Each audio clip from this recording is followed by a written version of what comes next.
The Final Conflict, otherwise known as Omen 3, The Final Conflict, came out in the year 1981. It was initially planned to be the end of the franchise as a whole. You got a trilogy, and who could complain about that, right? But then again, you can't really do that, right? You can't just say, well, we're gonna end the series right here, especially if it's a beloved horror franchise. Those things never end. And as we all know, or maybe you don't, there's also an Omen 4, which I'll be taking a look at next time.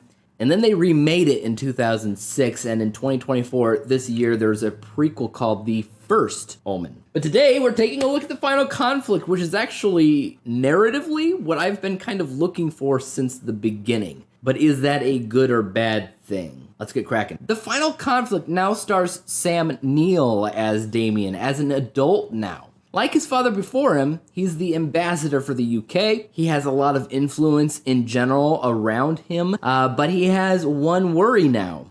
Even though he can do anything that he wants, and he can end people if he wants to, the same prophecy that allows him to be as powerful as he is and to be the Antichrist, the same prophecy also states that there will be a second coming of Christ. We all know the story there, right? Christ battles the Antichrist, Christ wins, and the rest is history. So, Damien's plan is to find this second coming rebirth of Jesus and to end him. There's so much that I want to talk about with this film that I don't think I really have the time to do that, so I'll just kind of quickly sum up a few of my thoughts of this film. Like I said in the beginning, this is essentially what I've been looking for since the beginning, at least what I wanted to see maybe in the original sequel. That is, this is a story about the Antichrist, so let's focus on that. Have him be the main character. The first and second movie, he was not the main character. It was just about his family getting warnings of who he was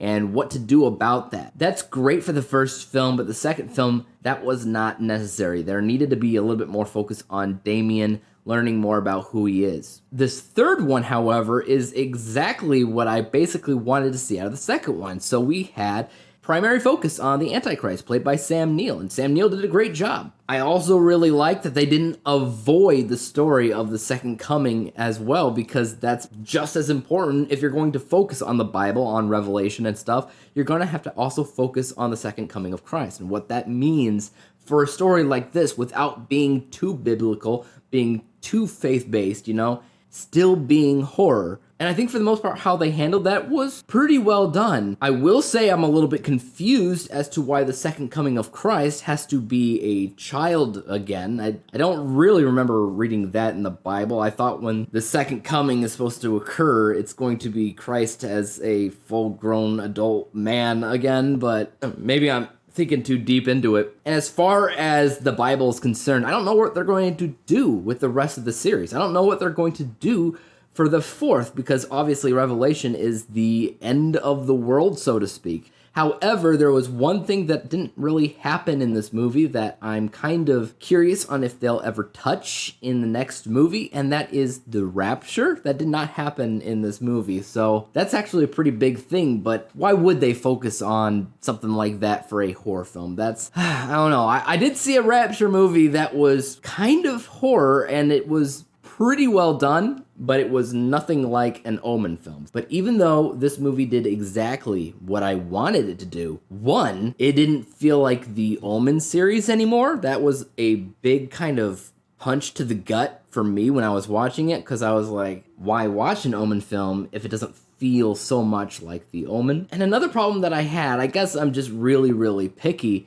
is a lot of the film didn't feel very necessary. In fact, it actually made the first and second movie feel a little bit unnecessary as well. Why? Because part of the lore of the Omen is the only way to kill the Antichrist is to stab him with a specific special blade. Very much supernatural and Winchester-esque there. But the problem that imposes is that this film does feature this concept of the second coming of Christ. And if you're going to believe in the Bible, you're also going to believe that the second coming of Christ is going to be the very thing and probably the only thing that destroys the Antichrist. So what's so important about the blades anymore? I mean, to make things worse, there's kind of two stories going on here, because while you do see the Antichrist stuff going on, there's also like a group of random monks that find those blades and are every now and again trying to find Damien to kill him with it. But again, if they believe that he is the Antichrist and they believe a second coming is coming,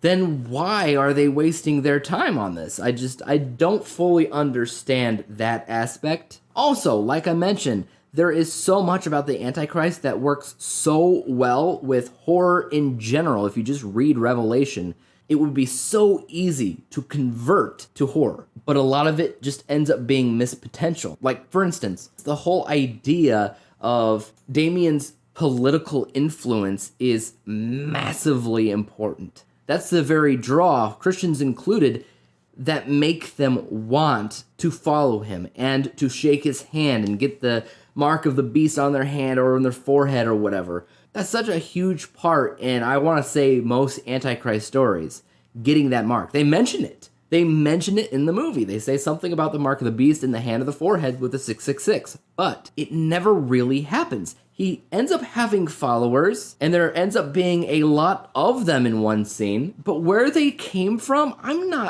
honestly, I have no idea. I don't know where they came from. It's almost like there's a deleted scene or something somewhere that explains kind of, where these people came from. But then again, I wouldn't be surprised, because ever since the very first movie, there's always just been this kind of sixth sense that people have, that they just know that Damien is an Antichrist. He just automatically has people either follow him or try to warn people to kill him or try to kill him themselves, People just seem to have a sixth sense about knowing who he is, and other people not so much.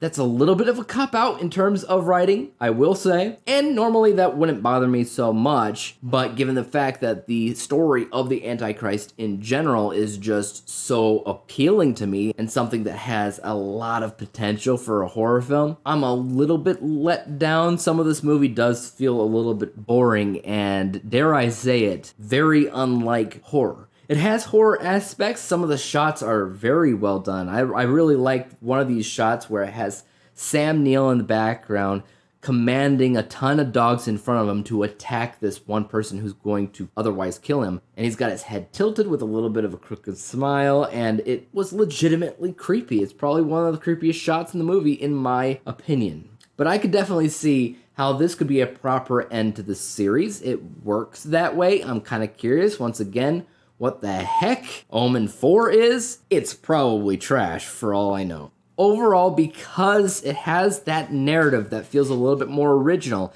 and has a little bit more of what I wanted to see out of the franchise, I don't want to give it a bad score. It basically listened to its audience, at least if I was its audience. It listened to me. I am grateful. However, I'm also very picky, and it wasn't what I wanted to see. Ultimately, it had so much potential, so much they could do, that they ultimately just didn't. Like, all the story with the monk stuff, just get rid of it. We've seen it before. It doesn't really add much to it, and doesn't really make sense either. So at the end of the day, I'm going to be giving this a score of C+.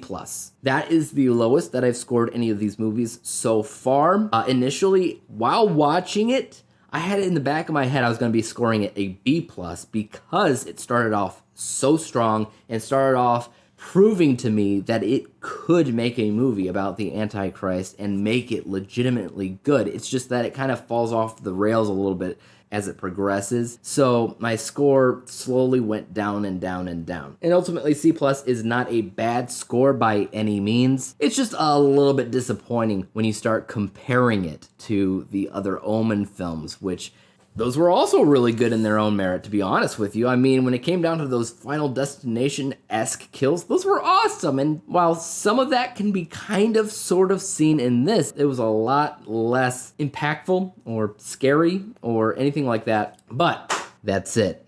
Guys, what did you think about Omen 3, The Final Conflict? I think the official title is just The Final Conflict. What did you think about it? Are you a fan of this series? Did you want to see Damien as an adult like I did this entire time? Why or why not? Let me know. And as for YouTube, you guys know what to do. Hit the like, subscribe button, and bell to be notified when I come out with my next review. And until then, peace out. Omen 3, the final conflict. A clash of wills, apocalyptic. In the silence, a cry implicit. Omen 3, the final conflict. Darkness and light in a dance so old. A tale of fear, courage foretold. With every soul, the future's mold. In Omen 3, the end unfolds. Omen 3, the final conflict. A destiny written in stars, explicit for every heart. A choice complicit. Omen 3, the final conflict.